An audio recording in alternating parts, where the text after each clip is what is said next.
종부세 고지서를 받아들고 이게 폭탄이다 아니다 부자 증세다 논란이 많죠. 경제부 배준우 기자와 이야기 나눠보겠습니다. 어서 오십시오. 우선 궁금한 게 있습니다. 네. 정부가 종부세는 국민 98%는 상관이 없다고 했잖아요. 이 수치가 맞는 겁니까? 이 보통 통계에서 분모를 어떻게 잡는지에 따라서 이야기가 완전히 달라지는데요. 그렇죠. 이 종부세 부과 대상이 95만 명인데 우리나라 인구 5천만 명으로 나누면 2%만 종부세 대상이 되죠. 하지만 내 식구가 사는 집에 아버지가 종부세를 내면 나머지 75%는 종부세와 무관하다고 할 수는 없겠죠. 아, 그렇죠. 그래서 정부 설명은 조금 억측이 있는 셈이고요. 이게 집을 한 채라도 가진 가구가 1,173만 가구고 또 개인 종부세 부과 대상 숫자를 감안해 보면 이 집이 있는 사람 중에서 7.5%는 종부세 대상이라고 볼 수 있습니다. 아, 77.5%로 봐야겠군요. 예. 그런데 이 종부세 전체 세액이 3배 넘게 늘었으면은 그러면 1인당 내야 할 금액도 그만큼 늘었다는 거 아닙니까? 예, 그렇습니다. 흔히 강남의 한 채, 또 마포의 한 채 이렇게 두 채를 보유한 사람의 종부세 계산하는 사례를 자주 들어보셨을 텐데요. 네네네. 그런 사람이 얼마나 많겠나 하시겠지만 이번 자료에서 조정 대상 지역 2주택 이상을 포함한 3주택 이상 보유한 사람이 41만 5천 명이나 됩니다. 네. 그래서 완전히 동떨어진 예는 아닐 듯 싶은데요. 서울 서초구의 공시가 22억 원인 반포 자이 아파트와 서울 동작구의 9억 원대 상도 더샵 1차 아파트를 각각 한 채씩 가진 다주택자 사례로 계산해봤습니다. 올해 종부세는 6,139만 원으로 지난해 2,120만 원보다 4천만 원 올랐습니다. 4천만 원이요? 그렇습니다. 2년 전 1,000만 원에서 2배가 올랐는데 이번엔 3배가 오른 거죠. 와. 기재부에서도 다주택자 과세 사례를 소개했는데요. 이 조정 대상 지역인 서울 강남구의 시가 26억 원인 이 아파트와 이 강남구의 시가 27억 원인 F주택을 보유한 경우에 이 종부세액이 5,869만 원이 부과됐습니다. 네. 그야말로 기하급수적으로 세금 규모가 커지고 있죠.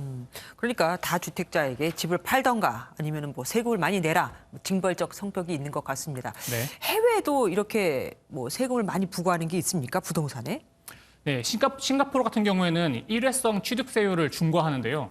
지난 2018년에 2주택자에 대한 취득세율을 7%에서 12%로 올렸고 이 3주택 이상 보유자는 10%에서 15%로 올렸습니다. 네. 영국도 2018년에 고가주택의 범위를 조정해서 이 다주택자에 대한 세금 부담을 늘렸고요.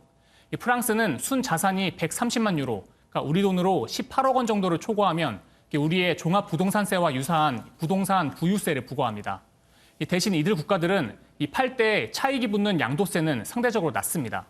싱가포르는 양도세 최고 세율을 4% 낮췄고 프랑스는 6년 이상 주택을 보유하면 양도세를 공제해 줍니다. 미국도 재산세율은 높지만 거래세가 대부분 0.5% 미만으로 낮고요. 반면 우리나라는 지난 6월 1년 미만 주택거래 시의 양도세율이 40%에서 70%로 늘었고 이 최고 세율이 기존 65%에서 75%로 높다는 차이가 있습니다. 네. 그래서 다주택자들이 양도세보다 일단 종부세를 내면서 좀 버티자 이런 기류가 형성된다는 겁니다. 돈이 있는 사람들 보유세 내는 건 당연할 수도 있죠. 비싸더라도. 그것들을 거래가 자유롭게 되어야 네. 수급에 의해서 결정이 되는데 지금 수급은 꽉 막혀놓게 만들어 놓고 그래도 종부세 부담이 이렇게 많이 오르면 어떤 곳은 막 수천만 원 하잖아요. 아까 말씀하신 것처럼. 네. 그러면은 좀 집을 팔지 않을까요?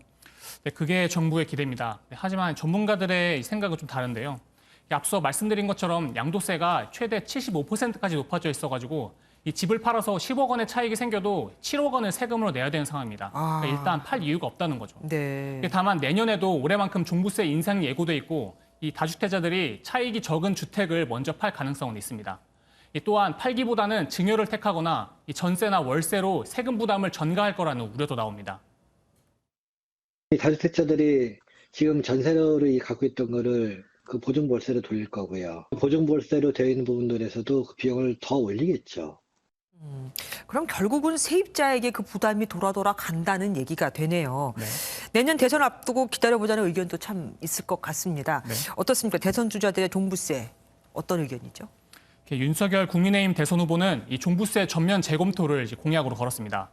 지난 14일 SNS 게시글을 통해서 종부세는 문제가 많은 세금이라며 이 중장기적으로 재산세에 통합하거나 1주택자에 대해선 면제하는 방안을 검토하겠다고 했습니다. 네. 이재명 더불어민주당 대선 후보는 이 종부세를 낼 1주택자는 전체의 1.7%뿐이라며 이 상위권만 대변하는 그런 정치는 하지 말라고 윤 후보를 비판했는데요.